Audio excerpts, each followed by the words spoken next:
மாண்புமிகு பேரவைத் தலைவர் அவர்களே, மாபெரும் தலைவர்கள் வழிநடத்திய மாண்பும் மாபெரும் வரலாற்று சிறப்பு கொண்ட இந்த சட்டமன்ற பேரவையின் 17வது சட்டமன்ற பேரவைக்கு நம்மையும் நம்ம தமிழக வெற்றிக் கழகத்தை சார்ந்த சட்டமன்ற உறுப்பினர்களையும் தேர்ந்தெடுத்து அனுப்பின நிரந்தரமாக என் நெஞ்சில் குடியிருக்கும் தாயன்புமிக்க தமிழக மக்கள் அனைவருக்கும் என்னுடைய மனப்பூர்வமான நன்றிகள். 17வது சட்டமன்ற கூட்டத்தொடரின் முதல் ஆளுநர் உரையின் மீதான நன்றி தெரிவிக்கும் தீர்மானத்திற்கு பதிலுரை வழங்க வாய்ப்பளித்த மாண்புமிகு பேரவைத் தலைவருக்கு நம் வணக்கத்தை தெரிவித்துக் கொள்கிறோம். மாண்புமிகு பேரவைத் தலைவர் அவர்களே, இந்த 17வது மாமன்றத்தில் அதிகப்படியான 12 கட்சிகளை சேர்ந்த பிரதிநிதிகள் தேர்ந்தெடுக்கப்பட்டிருக்கும். நாம கொள்கை ரீதியாகவும் நிலைப்பாடு ரீதியாகவும் வேறுபட்டு இருந்தாலும் மக்கள் பணி செய்வதுதான் நம்ம எல்லாருக்கும் பிரைமரியா இருக்கிற ஒரே எய்ம். அந்த வகையில தான் நம்ம எல்லாருமே நம்ம மக்களால் அங்கீகரிக்கப்பட்டு சட்டமன்றத்திற்கு வந்திருக்கிறோம். அதனால நாம கருத்தால் வேறுபட்டாலும் மக்கள் சேவை என்ற நோக்கத்தில் நம்ம மாநிலம் சார்ந்த விஷயங்கள்ல நாம எல்லாரும் ஒன்றிணைந்து பயணிச்சா நம்ம தமிழ்நாடு என்னைக்கும் எதிலையும் முதன்மை மாநிலமாக திகழும். ஆளுநர் உரைக்கு நன்றி தெரிவிக்கும் தீர்மானத்தில் பேசின மாண்புமிகு உறுப்பினர்களுக்கு நன்றி. எதிர்த்து பேசினாதான் எதிர்கட்சின்னு ப்ரூவ் பண்ண முடியும்னு நினைச்சுக்கிட்டு பேசின எதிர்கட்சியை சேர்ந்த எதிர்கட்சி தலைவர் உள்ளிட்ட மாண்புமிகு உறுப்பினர்களுக்கும் வணக்கமும் நன்றியும். பதிலுரை வழங்குற அதே நேரத்தில் நம்மளை சட்டமன்ற உறுப்பினராக தேர்ந்தெடுத்த பெரம்பூர் தொகுதி மக்களுக்கு நம்மளோட நெஞ்சார்ந்த நன்றிகள். அதே மாதிரி ராஜினாமா பண்ணிட்டாலும் நம்மளை தேர்ந்தெடுத்த திருச்சி கிழக்கு மக்களுக்கும் இந்த மன்றத்தில் நம்மளோட நன்றியை பதிவு செய்கிறோம். அப்புறம் நம்மளோட அரசியல் பயணத்தை பற்றியும் கொஞ்சம் பதிவு செய்ய விரும்புகிறோம். நாம ஏதோ ஷூட்டிங்லேருந்து நேராக வந்து சிஎம் ஆன மாதிரியே சில பேர் ஒரு இமேஜ் கிரியேட் பண்ணுறாங்க. அவங்களுக்கு அவங்க ஆசைப்படுற லாங்குவேஜ்லேயே சொல்கிறோம், அது வெறும் ரீல் தான், ரியல் கிடையாது. ஒரு சாதாரண நடிகனாக தான் நம்ம கெரியர் தொடங்குச்சு. அப்புறம் அப்படியே சின்சியராக உழைச்சி மேலே வந்தோம். நம்ம கெரியரில் நாம் மேலே வந்ததுக்கு இந்த விஜய் ஒருத்தன் மட்டுமே காரணம் இல்லை, அவனோட உழைப்பு மட்டுமே காரணம் இல்லை. இந்த விஜயோட உழைப்புக்கும் உயர்வுக்கும் பின்னாடி இருக்கிற ஒட்டுமொத்த தமிழ்நாட்டு மக்களோட அன்பும் அரவணைப்பும் தான் காரணம். ஒவ்வொரு வீட்டில் இருக்க ஒவ்வொருத்தரும் நம்மளை அவங்க வீட்டில் ஒருத்தனா ஏற்றுக்கிட்டது தான் நமக்கு கடவுளும் மக்களும் தந்த மிகப்பெரிய வரம். அதுக்காகவே கடவுளுக்கு சமமான நம்மளோட சொந்தங்களான தமிழக மக்கள் அனைவருக்கும் மீண்டும் மீண்டும் நன்றி. இப்படி நம்மளை தாயன்போடு அள்ளி அரவணைச்ச தமிழ்நாட்டு மக்களுக்கு நாம் எப்படியெல்லாம் துணையாக இருந்தோம், எப்படியெல்லாம் மக்களோட மக்களா இருந்தோம்னு சொல்றேன். 1990ஸ்லயே ரசிகர் மன்றமாக இருந்தப்பவே மக்களுக்கு துணையா நிற்க ஆரம்பிச்சோம். அதுக்கப்புறம் நற்படி மன்றமாகவும் அதுக்கப்புறம் விஜய் மக்கள் இயக்கமாகவும் மாறி மக்களோட மக்களா நின்றுகிட்டு இருந்தோம். 2008இல் ஈழத் தமிழருக்கு ஆதரவா உண்ணாவிரதம் போராட்டம் செஞ்சோம். போர் முடிவுக்கு வரணும், நம்ம தொப்புள் கொடிய உறவுகளான ஈழத் தமிழர்களுக்கு பாதுகாப்பான நிம்மதியான ஒரு வாழ்வு கிடைக்கணும்னு அன்னைக்கே கோரிக்கை வச்சோம். 2009ல் ஆரம்பிச்ச விஜய் மக்கள் இயக்கம் வழியா நம்மளோட மக்கள் நல பணிகளை எக்ஸ்டெண்ட் அண்ட் எக்ஸ்பேண்ட் பண்ணிக்கிட்டே வந்தோம். கல்விக்கு துணையா இருந்தோம், சோஷியல் சர்வீஸ் செஞ்சோம், வெள்ள நிவாரணத்துல துணையா இருந்தோம், கொரோனா காலத்துல மக்களுக்கு தோள் கொடுத்தோம்.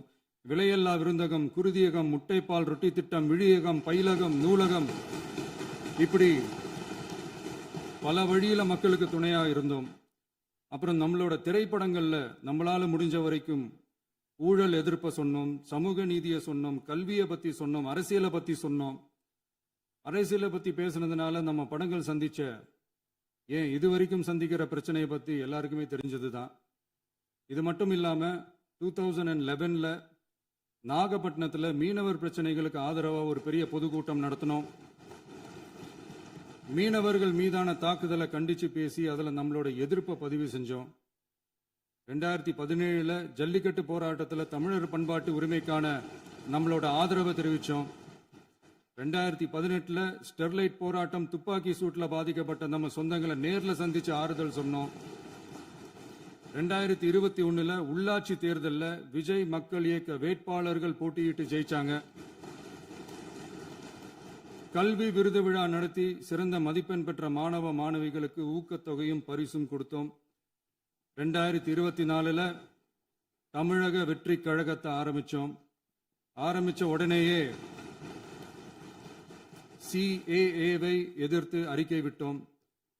அரசியல் கட்சி ஆரம்பிச்சு விழுப்புரம் மாவட்டத்தில் விக்கிரவாண்டியில் நம்மளோட முதல் மாநில மாநாட்டிய வெற்றி கொள்கை திருவிழாவை நடத்தினோம். தந்தை பெரியார், பெருந்தலைவர் காமராஜர், அண்ணல் அம்பேத்கர், வீரமங்கை வேலுநாச்சியார், மக்கள் சேவகர் அஞ்சலை அம்மாள்னு நம்மளோட 5 கொள்கை தலைவர்கள் அறிவிச்சோம். இந்தியாவிலே 2 பெண் ஆளுமைகளை கொள்கை தலைவர்கள் அறிவிச்ச ஒரே கட்சி நம்ம டிவிக்கு மட்டும்தான் என்ற பெருமையோடு அறிவிச்சோம். பெரியார் சொன்ன மாதிரியே அவர் சொன்னதுல நமக்கு ஏற்புடையதை மட்டும் எடுத்துக்கிட்டோம். அவரோட கடவுள் மறுப்பு கொள்கையில நமக்கு உடன்பாடு இல்லைன்னு ஓப்பனா அறிவிச்சோம். நமக்கு கடவுள் நம்பிக்கை உண்டுன்னு அறிவிச்சோம். யாரோட நம்பிக்கைக்கும் நாம் எதிரானவங்க இல்லைன்னு தெளிவா அறிவிச்சோம்.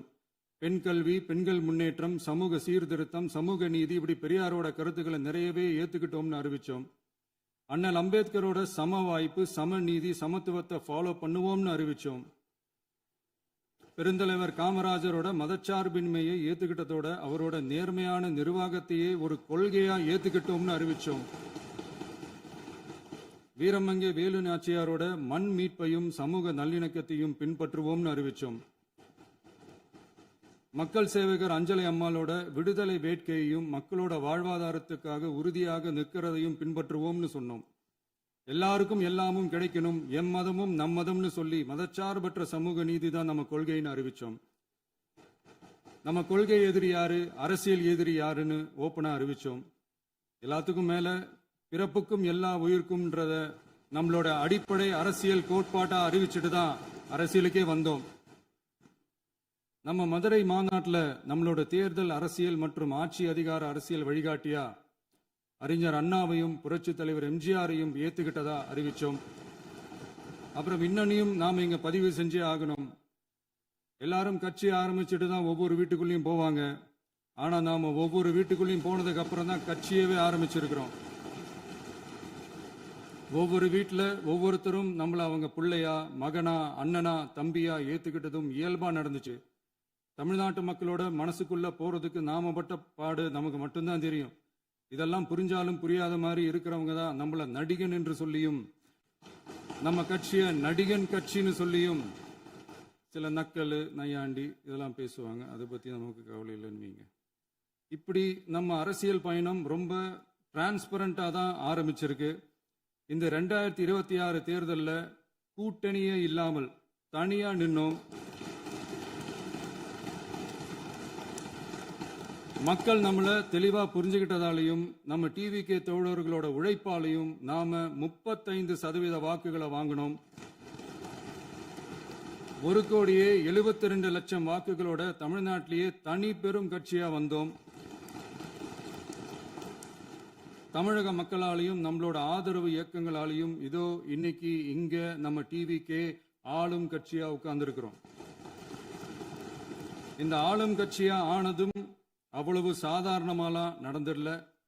2.25 வருஷத்துல ஆட்சிக்கு வந்துட்டீங்கன்னு ரொம்ப கிண்டலா கேலியா சிலர் பேசுறாங்க. எங்களோட இந்த 2.25 வருஷ டிராவல்ல எவ்வளவு வலியும் வேதனையும் இருக்குது.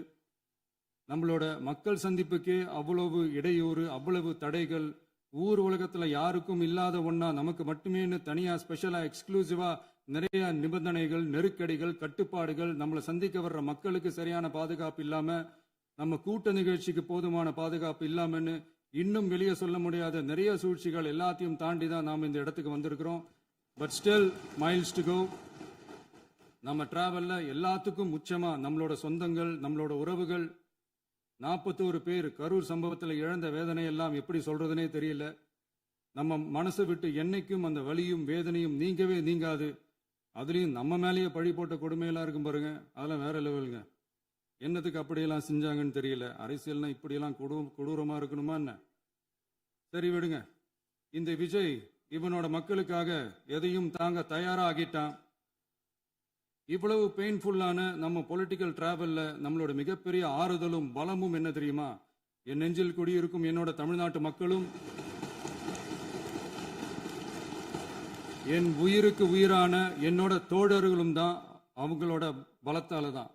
அன்னைக்கு 1967ல முன்னாள் முதல்வர் மாண்புமிகு அறிஞர் அண்ணா அவர்கள் தலைமையில் அமைஞ்ச சாமானியர்களோட ஆட்சி மாதிரி 1977ல முன்னாள் முதல்வர் மாண்புமிகு புரட்சி தலைவர் எம்ஜிஆர் அவர்கள் தலைமையில் அமைஞ்ச மிக சாமானியர்களோட ஆட்சி மாதிரி இதோ இன்னைக்கு அதே வரிசையில 2026 சட்டமன்ற தேர்தல்ல இந்த விஜயோட தோழர்கள் இடம்பெற்ற ஒரு மிக மிக சாமானியர்களின் ஆட்சி அமைஞ்சிருக்கு. வாகை சூடும் வரலாறு திரும்பி இருக்கிறது. இப்படி ஒரு தீர்ப்பை மக்கள் அளிச்சதுனால தான் தமிழக வரலாற்றில் ஒரு மகத்தான கூட்டணி ஆட்சியை நாம் அமைச்சிருக்கிறோம். இளைஞர்களால என்ன செய்ய முடியும், பெண்களால என்ன செய்ய முடியும்னு கேட்டவங்களுக்கான பதில் தான் இன்னைக்கு அமைஞ்சிருக்கிற நம்ம ஆட்சி. ஒரே ஒரு குடும்பம் மட்டும் முக்கியம்னு சொல்றது நம்மளோட ஆட்சி அதிகார அரசியல் இல்ல. தமிழ்நாட்டில் இருக்கிற ஒவ்வொரு குடும்பமும் முக்கியம்னு சொல்றது தான் நம்ம அரசியல். நம்மளோட ஆட்சி அதிகாரம் அதான் நம்மளோட மனசாட்சி உள்ள மக்களாட்சி. இந்த 2026 தேர்தலில் யாராலும் உடைக்கவே முடியாதுன்னு சொன்ன மதத்தை உடைச்சோம், சாதியை உடைச்சோம், முக்கியமா காசு கொடுத்து ஓட்டு வாங்குற ஒரு நச்சு கலாச்சாரத்தையே சுக்கு நூறா தூள் தூளா உடைச்சிருந்தோம். நாம கிளீன் கவர்னன்ஸ் அண்ட் குட் கவர்னன்ஸ்ல உறுதியா இருக்கிறோம். இப்ப மட்டும் இல்ல, எப்பவுமே இப்படிதான் இருப்போம். இதுல 100% இது உண்மைன்றதுனால தான் பாரம்பரியமான தினத்தந்தி பத்திரிகை ஊழலின் ஊற்றுக்கண் அடைக்கப்படுகிறதுன்னு 16/6/2026 அன்னைக்கு ஒரு தலையங்கமே எழுதியிருக்கு. ஒரு தவறு செய்தால் அது தெரிந்து செய்தால் அவன் தேவன் என்றாலும் விடமாட்டேன் என்று எம்ஜிஆர் அன்று பாடினார். அதை இன்று விஜய் செயலில் காட்டுகிறார்னு அந்த எடிட்டோரியல்ல எழுதியிருக்கு. இந்த நேரத்தில் தினத்தந்திக்கு நம்மளோட நன்றியை தெரிவிச்சுக்கிறோம்.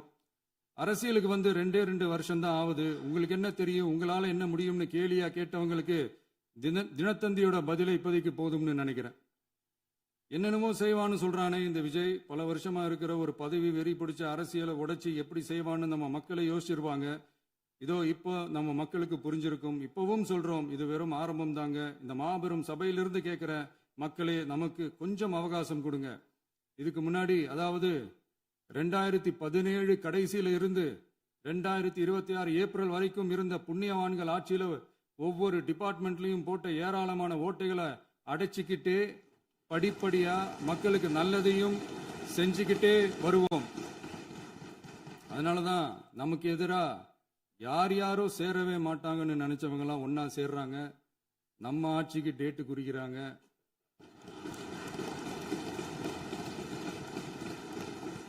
சரி, அவங்கள நம்ம மக்களே பார்த்துப்பாங்க, அது விடுங்க. நாம ஆட்சிக்கு வந்து சரியா 40 நாள் ஆகுது. அதுக்குள்ள என்ன செஞ்சீங்கன்னு கேட்கிறாங்க. ஒரு லிஸ்ட் ஒன்று சொல்றேன் கேளுங்க. பெண்கள் பாதுகாப்புக்காக சிங்கப்பெண் சிறப்பு படை, 200 யூனிட் வரை கட்டணமில்லா மின்சாரம், போதைப் பொருள் ஒழிப்புக்காக தனிப்படை, குறுவை நெல் சாகுபடியை ஊக்குவிப்பதற்காக 134.83 கோடி சிறப்பு தொகுப்பு திட்டம், வழிபாட்டு தலம், ஸ்கூல், பஸ் ஸ்டாண்டுன்னு அதுக்கு பக்கத்தில் இருக்கிற 717 மதுபான கடைகள் மூடப்பட்டன. அங்க வேலையில் இருந்தவர்களுக்கு வேறு கடைகளில் வேலை, கவனிக்கப்படாமல் விடப்பட்ட அம்மா உணவகங்கள் புதுப்பிக்கப்பட்டன.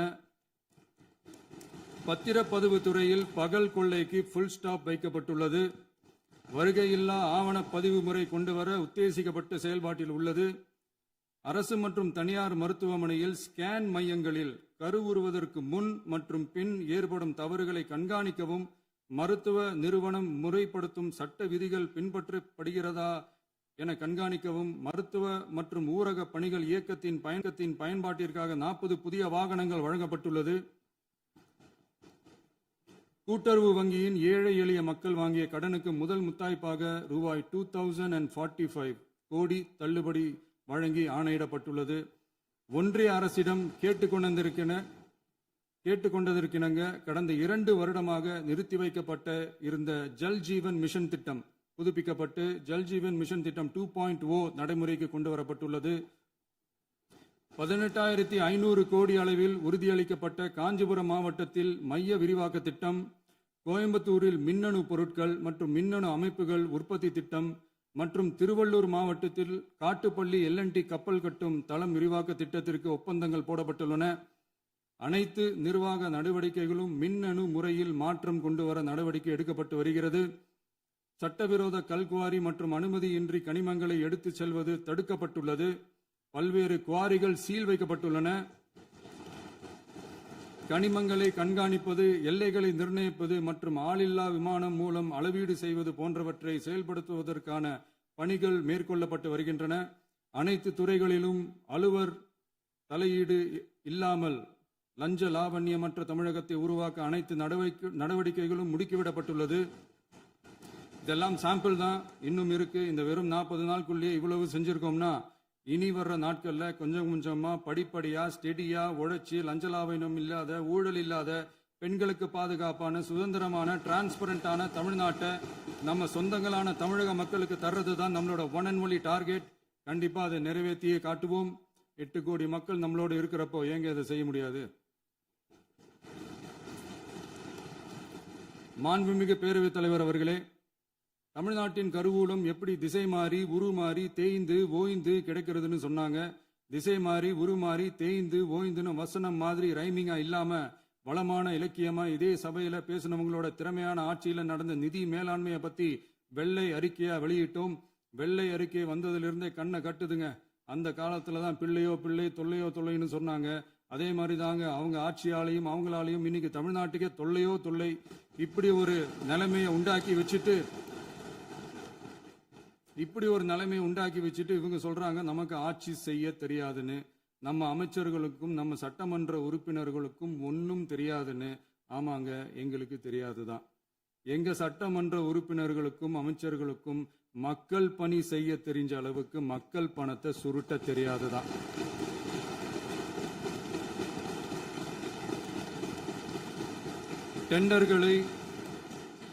டெண்டர்களை முறைப்படுத்த தெரிஞ்ச அளவுக்கு அதோட ரேட்டை உயர்த்தி ஊழல் செய்ய தெரியாதுதான். பதவி உயர்வு வழங்கவும் பணி இடமாற்றம் கலந்தாய்வு நடத்தவும் தெரியுமே தவிர பதவி உயர்வுக்கும் பணியிட மாற்றத்திற்கும் பணம் பறிக்க தெரியாதுதான். புதிய பணியிடங்கள் உருவாக்க தெரியுமே தவிர அந்த பணியிடங்களை பணத்துக்கு விற்க தெரியாதுதான். கோயில்கள்ல நடக்கிற நிர்வாக சீர்கேட்டை தடுக்க நீங்க பேசுங்க, நீங்க கண்டிப்பா பண்ணுங்க.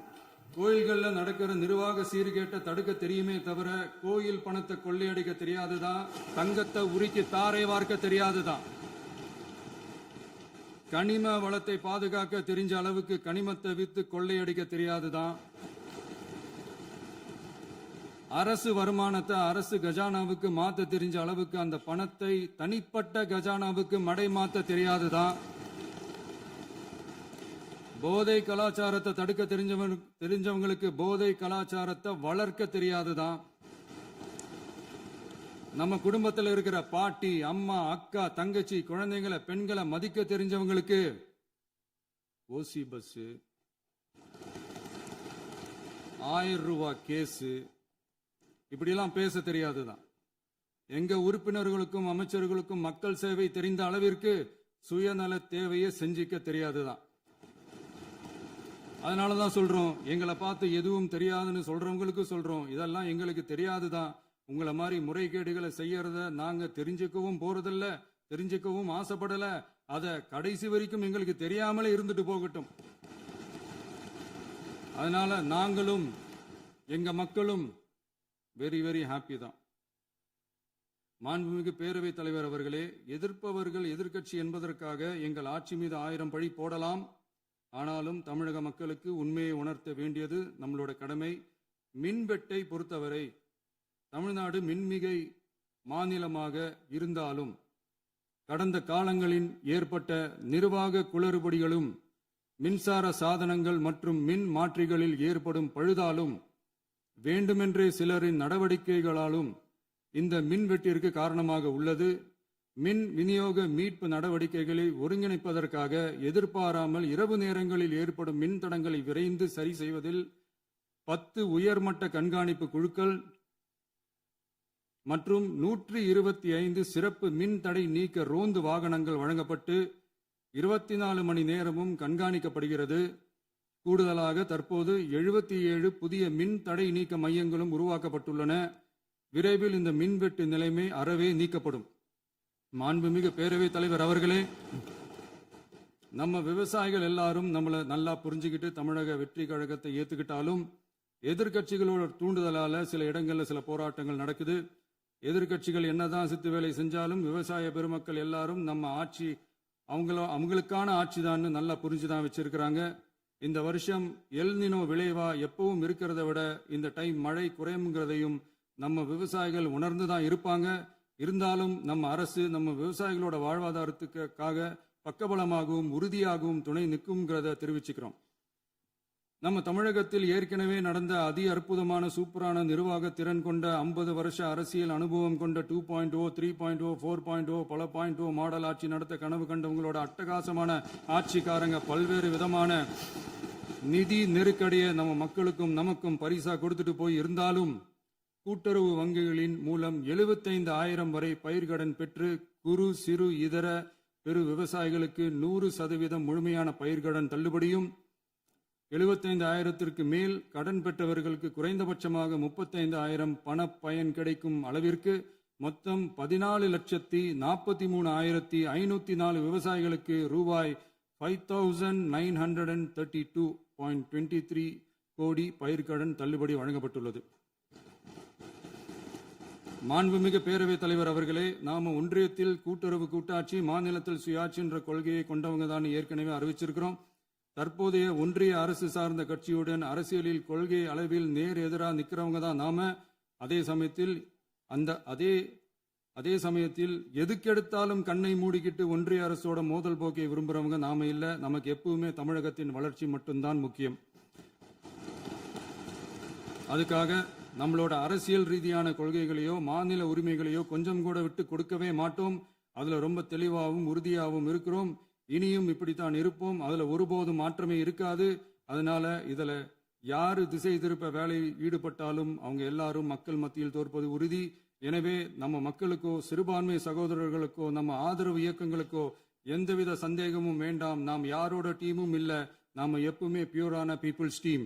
இன்னும் சொல்ல போனா நாம secular team, social justice team.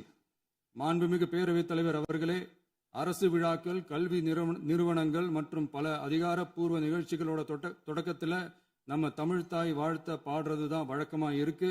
தமிழ்தாய் வாழ்த்த பொறுத்த வரைக்கும் நம் அரசு இதுல நம்மளோட உறுதியான நிலைப்பாட்டை ஒன்றிய அரசுக்கு மிக தெளிவா தெரிவிச்சிருக்கு. அது இல்லாம இதில் மாநில அரசின் கொள்கைக்கு ஏற்ப ஒன்றிய அரசின் அறிவிக்கையில் திருத்தம் மேற்கொள்ள கோரிக்கையும் விடுக்கப்பட்டுள்ளது. நீட் தேர்வை பொறுத்தவரை கிராமப்புற மற்றும் பொருளாதார ரீதியாக பின்தங்கிய மாணவர்களுக்கு சமமான வாய்ப்பை வழங்குவதில்லை. மருத்துவ கல்வியில் சமூக நீதி மற்றும் சம வாய்ப்பை நீட் பாதிக்கிறது என்பதை உணர்கிறோம். எனவே மருத்துவ படிப்புகளுக்கான சேர்க்கையை 12ஆம் வகுப்பு மதிப்பெண்களின் அடிப்படையில் நடத்த வேண்டும் என்று நமது அரசு வலியுறுத்தி வருகிறது. மத்திய அரசிடம் நீட்டிலிருந்து தமிழ்நாட்டிற்கு விலக்கு வழங்க வேண்டும் என்று கோரிக்கை விடுத்துள்ளது. மாண்புமிகு பேரவைத் தலைவர் அவர்களே, பேரறிஞர் அண்ணா அவர்கள் தலைமையிலான அரசு 1968இல் இருமொழி கொள்கையை நடைமுறைப்படுத்தியது.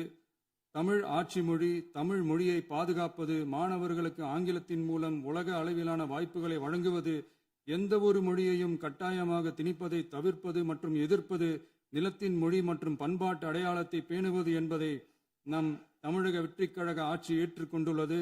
எனவே தமிழ்நாட்டில் தமிழ் ஆட்சி மொழி மற்றும் இருமொழி கொள்கை என்பதில் நமக்கு மாற்று கருத்தே இல்லை.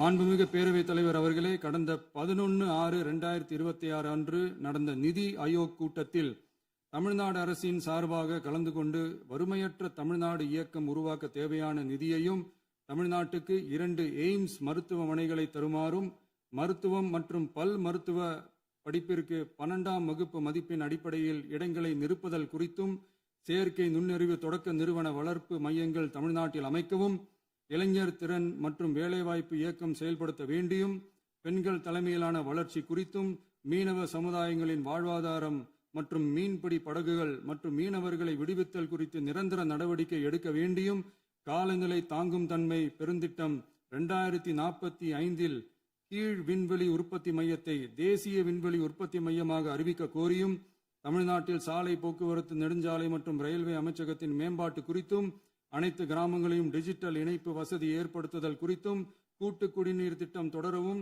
அரசின் விழாக்களில் தமிழ்தாய் வாழ்த்துக்கான முதலிடத்திற்கான கோரிக்கையும், மேகதாது அணை கட்டுமான நிறுத்தத்தை உறுதிப்படுத்தவும், மாநிலத்தின் மீது மும்மொழி கொள்கையை வற்புறுத்தாமல் புதிய கல்விக் கொள்கையை திணிக்காமல் தமிழகத்திற்கான கல்வித் தொகை ரூபாய் 3284 கோடியை விடுவிக்க கோரியும், ஆண்டுதோறும் 5 லட்சம் இளைஞர்களுக்கு உதவித் தொகையுடன் கூடிய பணியினை தொழில்நுட்ப பயிற்சி வழங்க ஒத்துழைப்பு வழங்குமாறும், ஒகேனக்கல் 3ஆம் கட்ட கூட்டு குடிநீர் திட்டத்திற்கான நிதி ரூபாய் 2283.40 விடுவிக்கவும், வேலை வாய்ப்பு மற்றும் வாழ்வாதாரத்துக்கான உத்தரவாத திட்டத்தின் கீழ் வேலை வாய்ப்புகளை உருவாக்க உடனடி நடவடிக்கை மேற்கொள்ள வேண்டியும் மற்றும் திருக்குறளை தேசிய இலக்கியமாக அறிவிக்குமாறும் தமிழ்நாடு சார்பில் பேசியுள்ளோம் என்பதை தெரிவித்துக் கொள்கிறோம்.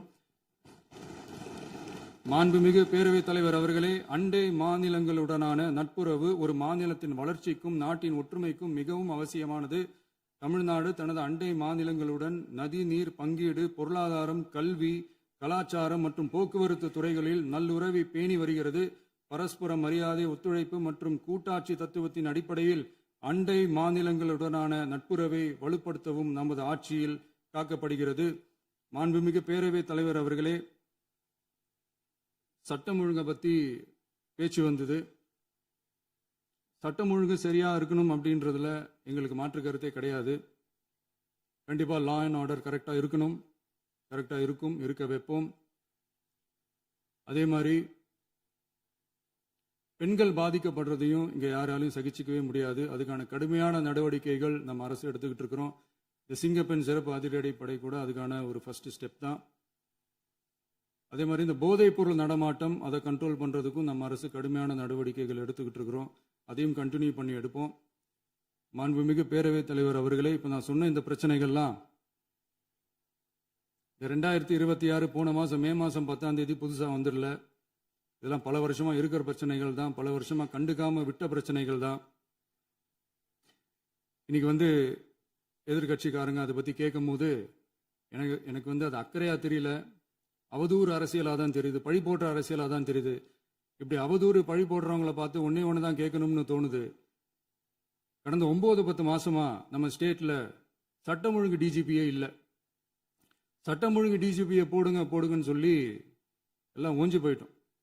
போன ஆட்சியில் நடந்ததுக்கெல்லாம் இப்பதான் விடையே கண்டுபிடிக்கிறோம் நம்ம ஆட்சியில்.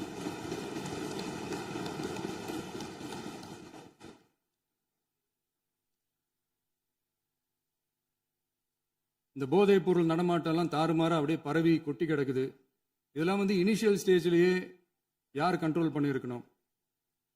போலீஸ் டிபார்ட்மெண்ட் அப்போ யார் கையில் இருந்தது?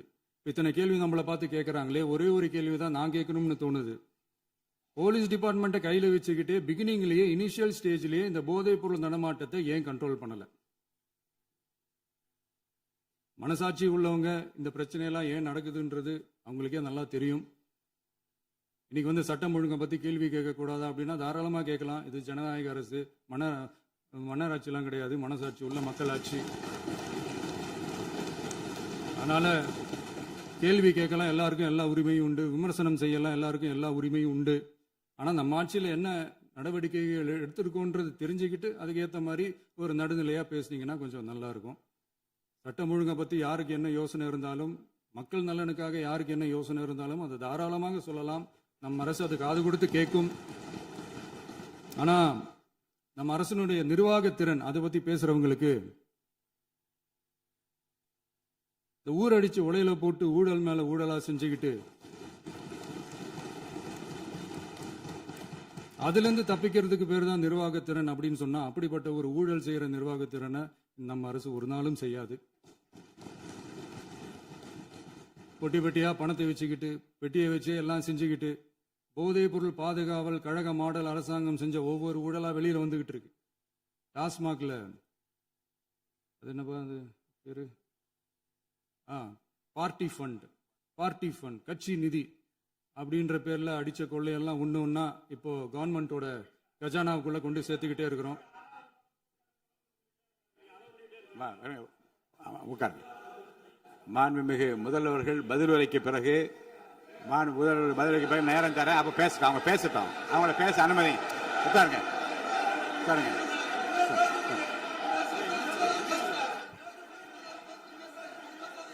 மாண்புமிகு அலோவ் பண்றேன் உட்காருங்க.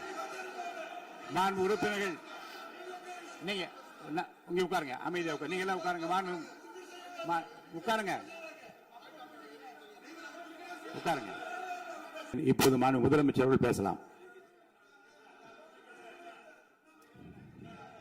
இந்த டாஸ்மாக் மாதிரியே பல டிபார்ட்மெண்ட்லயும் மறுபடியும் சொல்றேன், கட்சி நிதின்ற பேர்ல அடிச்ச கொள்ளைய ஒண்ணு ஒண்ணா கவர்மெண்டோட கஜானாக்குள்ளேயே கொண்டு சேர்த்துக்கிட்டே இருக்கிறாங்க.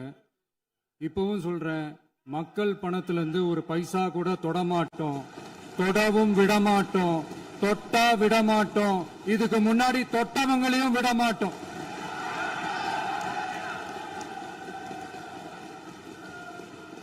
ஒவ்வொரு ஊழலா வெளியில வரும் போலயே ஒவ்வொரு வேஷமா கலைஞ்சிரும் போலயே இங்க இருக்கிற நிறைய பேரு நடுங்கி போய் இதுல நம்ம மேல அவதூறு வேற. இப்ப புதுசா ஒரு வெப்பன் ஒண்ணு கொண்டு வந்திருக்காங்க. அது என்ன தெரியுமா? அவங்க தயவால தான் நம்ம ஆட்சி நடக்குதாம். மக்கள் தயவால இந்த ஆட்சி நடந்துகிட்டு இருக்கு. மனசாட்சி உள்ள சக்திகளோட ஆதரவால இந்த ஆட்சி நடந்துகிட்டு இருக்கு. நாங்க தான் அனுப்பி வச்சோம் அப்படின்றாங்களே. அனுப்பி வச்சவங்களுக்கு மினிஸ்ட்ரியில இடம் கொடுத்தா ஏன் கதறீங்க? ஏன் இவ்வளவு கோவம்? ஏன் இவ்வளவு கதறல்? இதுல இன்னொரு முக்கியமான விஷயம், மார்க்சிஸ்ட் கம்யூனிஸ்ட் கட்சி நமக்கு ஆதரவு கொடுத்தது சுயேட்சையா எடுத்த முடிவுன்னு சொல்றாங்க. அதே மாதிரி இந்திய கம்யூனிஸ்ட் கட்சி நமக்கு ஆதரவு கொடுத்தது சுயேட்சையா எடுத்த முடிவுன்னு சொல்றாங்க. இதுல எங்க இருந்து நாங்க தான் அனுப்பி வச்சோம்னா புரியலையே. மக்களுக்கு நல்லா புரியும், எல்லாத்தையும் தெளிவா பார்த்துக்கிட்டு இருக்கிறாங்க.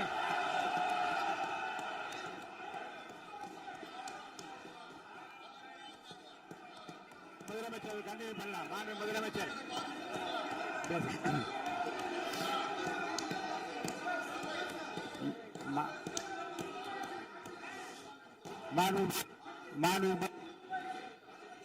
முதலமைச்சர் கண்டினியூ பண்ணலாம். நீங்க கண்டினியூ பண்ணலாம்.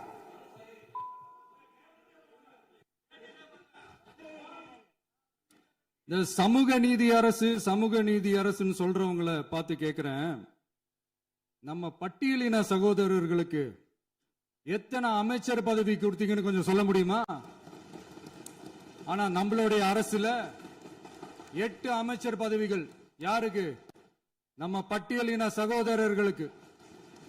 எல்லாம் நம்ம அண்ணன், நம்ம தம்பி, நம்ம தங்கச்சிங்க. அண்ணல் அம்பேத்கர் அவர்களுடைய கிட்டத்தட்ட 100 ஆண்டு கால கனவு இப்ப நிறைவேறி இருக்கு. நான் ஏன் கொஞ்சம் சவுண்டா பேசுறேன் அப்படின்னா அவங்களுக்கு கேட்கணுன்றதுக்காக தப்பா எடுத்துக்காது. அதே மாதிரி பெண்களோட பாதுகாவலர் நாங்க தான் அப்படின்னு சொல்லிக்கிறவங்களை கேட்கிறேன், எத்தனை பெண்களுக்கு அமைச்சர் பதவியில இடம் கொடுத்தீங்க கொஞ்சம் சொல்ல முடியுமா? எங்க அரசுல 4 சகோதரிகளுக்கு அமைச்சர் பதவி கொடுத்திருக்கிறோம்.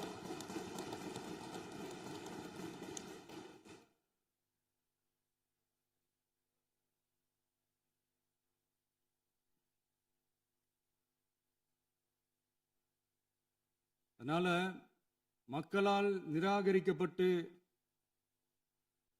மக்களால் அகற்றப்பட்டவங்களுக்கு ஒண்ணு சொல்லிக்கிறோம், தப்பே செய்ய மாட்டோம், ஊழலே செய்ய மாட்டோம், நேர்மையா தான் இருப்போம், நியாயமா தான் இருப்போம் அப்படின்னு சொல்றவங்களால மட்டும்தான் கூட்டணி ஆட்சி அமைக்க முன்வரும். ஆட்சியிலையும் பங்கு, அதிகாரத்திலையும் பங்கு கொடுக்க முன்வரும். ஊழல்லையே ஊறி போனவங்களால இந்த கூட்டணி ஆட்சியோ ஆட்சியிலையும் பங்கோ அதிகாரத்திலையும் பங்கு கொடுக்க முன்வராது. மெஜாரிட்டி இருந்தாலும் தரமாட்டாங்க, மெஜாரிட்டி இல்லைனாலும் தரமாட்டாங்க. கேட்டா ரெடிமேடா ஒரு பதில் ஒண்ணு வச்சிருப்பாங்க, கூட்டணி ஆட்சியை மக்கள் விரும்ப மாட்டாங்கன்னு. அதே மக்கள் தான் இப்ப அவங்கள பார்த்து சிரிக்கிறாங்க. நான் பதவி ஏத்த அன்னைக்கு கொஞ்சம் டைம் அவகாசம் கேட்டேன். எதுக்கு கேட்டேன்? நிதி நிலைமைலாம் கொஞ்சம் மோசமா இருக்குது, அதெல்லாம் கொஞ்சம் சரி செஞ்சுக்கிட்டே படிப்படியா கொஞ்சம் கொஞ்சமா நான் கொடுத்த வாக்குறுதிகள்லாம் செயல்படுத்துவேன், அதுக்காக கொஞ்சம் டைம் அவகாசம் கேட்டேன். நான் ஏதோ வேற எதுக்காகவோ வேற யாருக்காகவோ ஏதோ அவகாசம் கேட்ட மாதிரி. அடுத்து இங்க சபையில இல்லாதவங்களை பத்தி பேச வேண்டாம்னு நினைக்கிறேன்.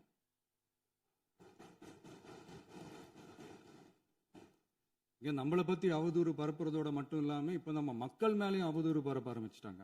மக்கள் நமக்கு ஓட்டு போட்டது தப்பான், குடும்பம் குடும்பமா நமக்கு ஆதரிச்சது தப்பான்.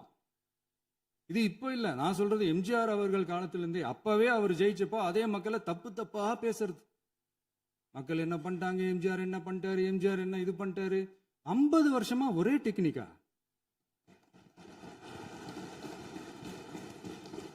டெக்னாலஜி எல்லாம் மாறி வேற எங்கேயோ போயிட்டு இருக்கு பஸ். இதுல கொஞ்சம் டெக்னிக்காச்சும் கொஞ்சம் மாத்தினா கொஞ்சம் நல்லா இருக்கும்.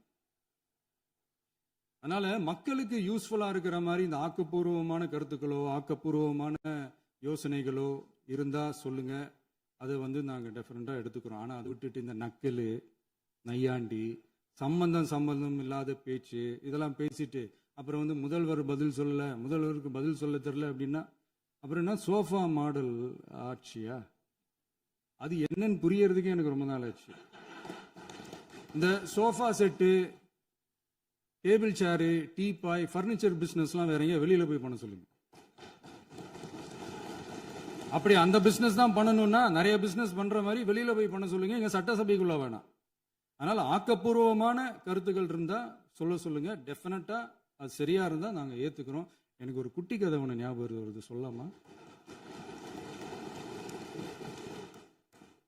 ஒரு ஊர்ல ஒரு பெரியவர் வெயில் ரொம்ப ஜாஸ்தியா இருக்குன்னு சொல்லிட்டு கண்ணுக்கு மேல கை வச்சுக்கிட்டு இப்படி சுத்தி முத்தி தேடிக்கிட்டு இருந்தாராம். அப்ப கூட இருந்த ஒரு சின்ன பையன் என்ன தேடுறீங்க அப்படின்னு கேட்டானா. அதுக்கு அந்த பெரியவர் சொன்னாரா, அது ஒண்ணு இல்ல தம்பி, உங்க அப்பா இங்கதான் இருப்பாருன்னு சொன்னாங்க, அதான் தேடிக்கிட்டு இருக்கேன். எங்க உங்க அப்பாவையா காணோம்?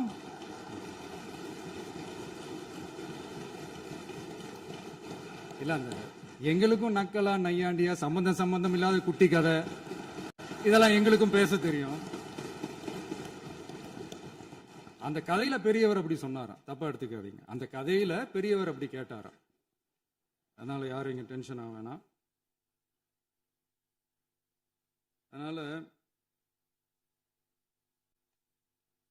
இன்னொரு இந்த என்னுடைய உரையை முடிக்கிறதுக்கு முன்னாடி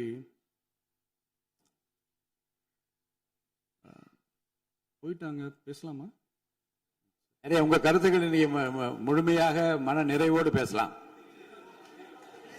டிவியில் பார்க்கலாம். சரி, அதான் 5 நிமிஷம் பேசுனதுக்கே கொளத்தூரி இந்த ஆட்டம் அடிச்சு பேசுனா அப்புறம் என்ன பண்றது? கடைசியா நான் இந்த உரையை முடிக்கிறதுக்கு முன்னாடி ஒரு முக்கியமான ஒரு விஷயம் பத்தி சொல்லணும். ஆளுநர் உரை அன்னைக்கு இந்த தமிழ் தாய் வாழ்த்துக்கு அப்புறம் தேசிய கீதம் பாடினது தப்பு, தேசிய கீதம் 2 முறை பாடினது தப்பு, அப்படி ஒரு நிகழ்வு இதுக்கு முன்னாடி இந்த சட்டசபையில நடந்ததே கிடையாது, அந்த மரபையே மாத்திட்டீங்க, இப்படி ஒரு பெரிய ஒரு போர் மாதிரி எதிர்கட்சியை சார்ந்தவங்க எல்லாம் சொன்னாங்க இல்லையா? அந்த மாநில உரிமை போராளிகளை, அந்த மரபு காக்கிற உரிமை போராளிகளை ஒரே ஒரு கேள்விதான் கேட்கணும். 2021 ஆகஸ்ட் 2 ஞாபகம் இருக்கா? Centenary celebration of Tamil Nadu legislature. அந்த ஃபங்க்ஷன்ல நம்ம முன்னாள் முதலமைச்சர் கருணாநிதி அவர்களோட கலைஞர் அவர்களுடைய கலைஞர் அவர்களுடைய புகைப்படத்தை மாண்புமிகு குடியரசுத் தலைவர் திறந்து வைக்கிற ஒரு ஃபங்க்ஷன். அந்த ஃபங்க்ஷன்ல national anthem followed by Tamil Thai Vazhthu அப்படின்னு அறிவிச்சது ஞாபகம் இருக்கா? அதாவது தேசிய கீதத்துக்கு அப்புறமா இரண்டாவது முறையா, நோட் திஸ் பாயிண்ட் மாண்புமிகு பேரவைத் தலைவர் அவர்களே, ப்ளீஸ் நோட் திஸ் பாயிண்ட். தேசிய கீதத்துக்கு அப்புறம் இரண்டாவது முறையாக தமிழ் தாய் வாழ்த்து பாடப்படும் அப்படின்னு சொன்னது ஞாபகம் இருக்கா? அதுவும் முத்தமிழ் அறிஞர் அப்படின்னு சொல்ற நம்ம கலைஞர் அவர்களுடைய அந்த புகைப்படம் வெளியிட்டு விழாவில் அவர் இருந்த இதே சபையில தமிழ இரண்டாவது இடத்துக்கு தள்ளினது யாருன்னு ஞாபகம் இருக்கா? அது மட்டும் இல்ல, அந்த தேசிய கீதத்தை நாட்டுப்பண் நேஷனல் ஆந்தம்னு சொல்லி அதே ஃபங்க்ஷன்ல கடைசியா ஃபங்க்ஷன் முடியும் போது செகண்ட் டைம் தேசிய கீதம் பாடினதும் ஞாபகம் இருக்கா? இதே அவையில் தான், அது அவை குறிப்பிலும் இருக்கிறது, இதே அவையில் தான் நடைபெற்றது. இந்த தக்க நேரத்தில் இந்த ஆதாரங்களை அளித்த மாண்பு முதல்வர்களுக்கு நன்றியை தெரிவித்துக் கொள்கிறேன். டவுட் இருந்தா இந்த புக்கை பார்த்து தெரிஞ்சுக்கலாம். அதனால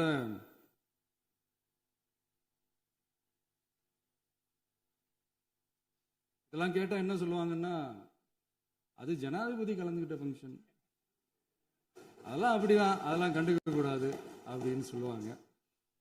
இதே மாதிரிதான் பேசுறது ஒண்ணு, செய்யறது ஒண்ணு, செய்யறது ஒண்ணு, பேசுறது ஒண்ணு. இதெல்லாம் மக்கள் பார்த்துக்கிட்டு இருக்காங்க. எலெக்ஷனுக்கு முன்னாடி தான் அப்படி செஞ்சுக்கிட்டு இருந்தாங்க. இப்போ எலெக்ஷனுக்கு அப்புறம் அதே தான் செய்யறாங்க.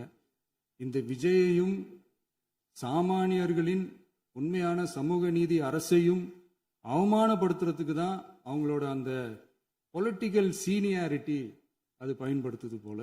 சரி, செய்யட்டும் செய்யட்டும், நல்லா செய்யட்டும். இப்போ ஆனாலும் நம்மளுடைய மாநில உரிமை, மொழி உரிமை, உத்தம உத்தரர் போல வேஷம் போடுற எதிர்கட்சிக்கு ஒன்றை மட்டும் ஆணித்தரமாக சொல்றோம். உங்களை மாதிரி தமிழ்னு சொல்லிக்கிட்டு, மொழி, பண்பாடு, கலாச்சாரம்னு சொல்லிக்கிட்டு ரெட்டை வேஷம் போடுறவங்க நாங்க கிடையாது. உலகெங்கும் வாழும் என் தமிழ் சொந்தங்களுக்கு நம்முடைய உத்தரவாதம் தமிழ் தான் எங்க உயிர் நாடி அப்படின்றத மறக்க மாட்டோம். இப்பவும் சொல்றோம், மாநில உரிமையில எப்பவும் உறுதியா இருப்போம். அதே சமயத்துல அரசியல் வேற, ஒன்றிய மாநில அரசுகளுக்கு இடையே இருக்கிற நிர்வாக அணுகுமுறை வேற. இதுல நாங்க ரொம்ப தெளிவா இருக்கிறோம். அதனால எங்களுக்கு பாடம் எடுக்கிறதா நினைச்சுக்கிட்டு உங்க வேஷத்தை நீங்களே கொஞ்சம் கொஞ்சமா கலைச்சிக்கிட்டே வர்றீங்க, மறந்துடாதீங்க. அப்புறம்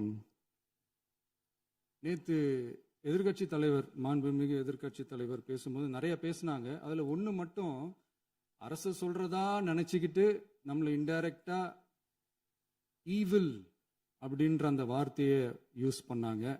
எனக்கு ஒண்ணுதான் சொல்லணும்னு தோணுது. ஈவில்ஸ்னு டெவில்ஸ் பேசக்கூடாது.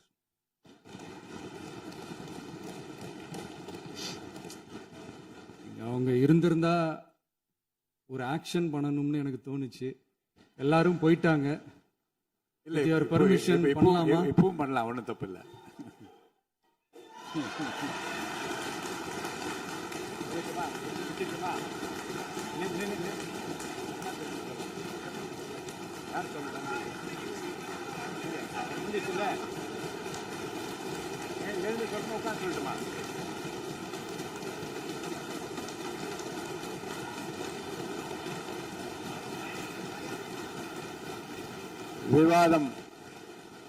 விவாதம் முடிவுற்றது.